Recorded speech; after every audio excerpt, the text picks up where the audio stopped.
সম্মানিত ভিউয়ার্স, আজকে আপনাদের মাঝে ফিরে আসলাম আমরা বেতগাড়ি হাট বাঁশহাটিতে। ডিজিটাল বাংলাদেশ ডিজিটাল পদ্ধতিতে আমাদের ধ্যানের দাদা বাঁশ বিক্রি করতে নিয়ে এসেছে বেতগাড়ি হাটে। ভ্যান ভাড়া অতিরিক্ত চাওয়ায় তিনি নিজ মোটরসাইকেলে বিনা খরচে বাঁশ তুলে নিয়ে এসেছে বেতগাড়ি হাটে বিক্রি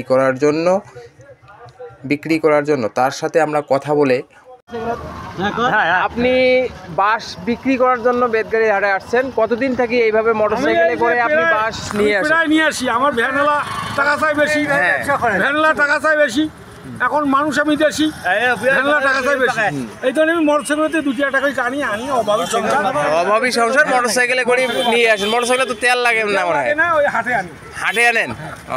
কতগুলো করে বাঁশ নিয়ে আসেন? 2টা 3টা এরকম। ভ্যানওয়ালা টাকা কেন বেশি চাই আপনার কাছে? টাকা ওই একটা বাঁশ আনলে 10 টাকা চাই, তুই এখানে গন্ডি চাই, বেশি চাই, এই জন্য আমি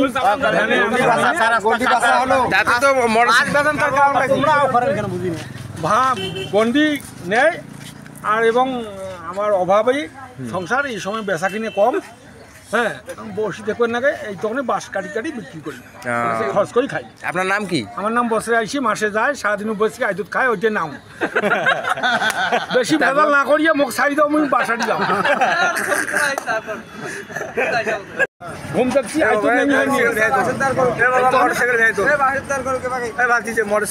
বাঁশ কিনবেন আপনি? বাঁশ কত টাকা? এই যে 500 দেন, 500 দেন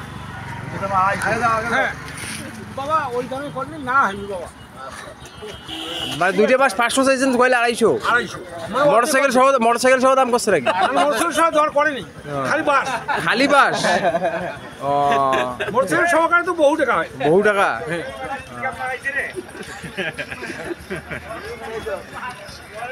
এখন কি বাস যে 200 টাকা 250 টাকা করেছে, তা কি কাস্টমার করতে পারে, এই তো নাকি দেবো, বেচা না হলে ঘর নিয়ে যাবো। ঘর নিয়ে গেলে বাড়িতে এলো খরচপাতি কি দিয়ে? বাবা এলা তো পিছিয়ে বাড়ি না হয়, একদিন না কোনো খরচ, মানে কি হয়? না খাইলে খরচ না করলে যে খাওয়া দাওয়া হবে না?